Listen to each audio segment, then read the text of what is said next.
Heads up, I'm taking some inspiration from Snowy Flaky's video. Check it out right here. Regrettably, I consider myself a longtime FNAF fan, probably for as long as I've been playing Roblox. So seeing Byte by Night in all its glory and amazing visuals was a dream come true for me and a lot of other people.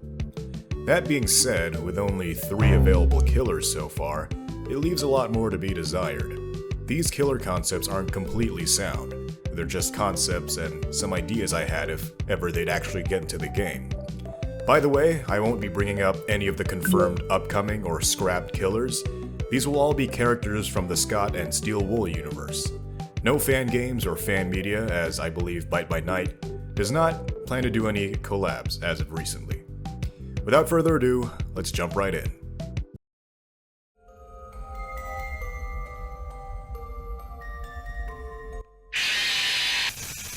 I could hear you breathing. Ballora will have 2 modes. One where she's just sort of spinning and emits her signature music box song, and she will have blindness. But she will be able to see highlighted survivors across the map for as long as she's in this mode.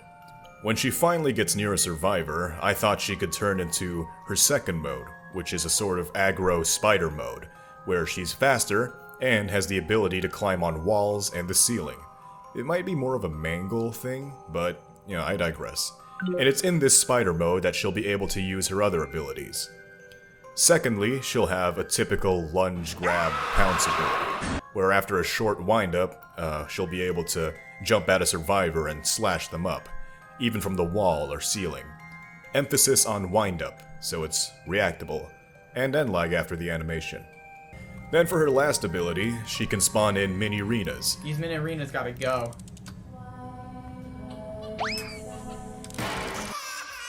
It's sort of similar to Ennard's ability, but once they latch onto you, they won't give you an ass ton of visual debuffs. You just shake them off, and if they stay on, they'll just do damage over time and reveal your location to Ballora.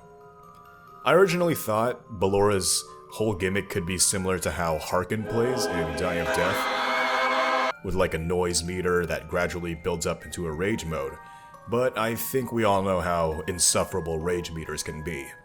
So yeah, I think she could work as a unique killer. Get out of there. Oh my god! What the fuck was that? The mysterious and game-crashing Shadow Bonnie, also known as RWQFSFASXC, could kind of work like Noli from Forsaken. Do you actually think as a trickster who can induce harmless, client-sided hallucinations and have his chase theme randomly play. Also, he'll have a special interaction with security guards' cameras, where if you stay on the same camera on Shadow Bonnie too long, the camera ability will crash and be set on cooldown. For his abilities, he'll be a more map-controlled trickster fusion killer. He can spawn pools of Dark Remnant where he can teleport to, and if a survivor walks over it, they'll be inflicted with debuffs. He'll have a max of maybe 4 or 5 of these Remnant pools, because survivors will be able to get rid of them using the flashlight. Industries. Just shine it on it for a good several seconds, then it'll go away.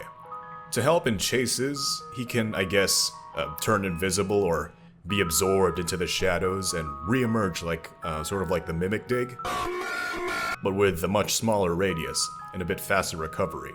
So it's in chases, not so much of map zoning.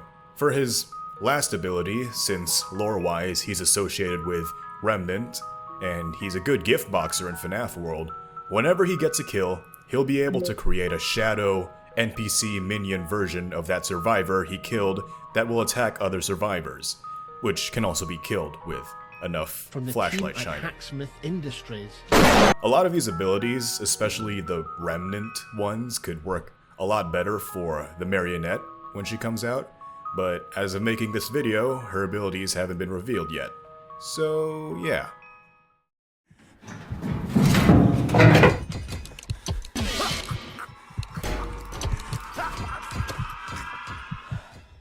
Where's my beak?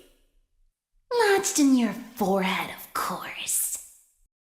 Okay, hear me out. Not in that way, you freak. The main gimmick of Toy Chica will be how she can work in tandem with the cupcake. And just like in the movie, the cupcake will be doing most of the heavy lifting. First, Chica would aim the cupcake at a person, and when it shoots and lands, it'll begin to bite and damage and slow the person it landed on, forcing them to remove it, probably by holding F or just by shaking the camera. While the cupcake is on a survivor, Chica won't be able to use her other abilities, cause that'd just be broken, and will be on a short cooldown once the cupcake gets off the survivor. If Chica misses her cupcake, however, then the cupcake will fall to the ground and track the nearest survivor, and the only way to avoid it is to run. She can also use the cupcake as a tracking ability. She just puts it on the ground and it'll track and follow the nearest survivor, gradually getting faster and faster until it can leap onto them. Next, Chica will have a charge ability, where if she successfully grabs a survivor, she will jab her beak straight into their forehead, doing a good bit of damage before throwing the survivor to the ground, giving them a chance to run. When Toy Chica loses her beak, she'll go into that scarier appearance where she doesn't have eyes and no beak, and become slightly faster. Finally, if Chica uses her charge without her beak and lands it, it will automatically execute a survivor under a threshold of, let's say, 30 or so, 30% of their max health, grabbing both sides of their head and crushing it, just as she did in the second movie.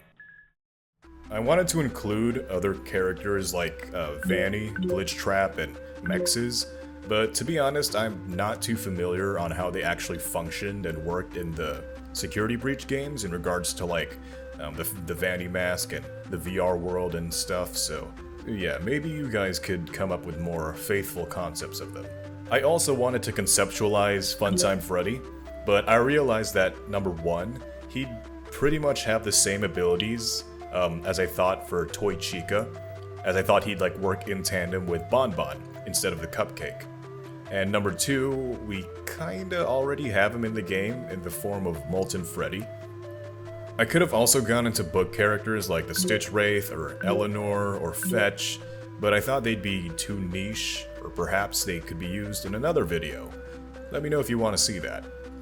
Anyway, this has been Thistle, and if you're feeling generous, subscribe and give this video a like. And until next time, see ya.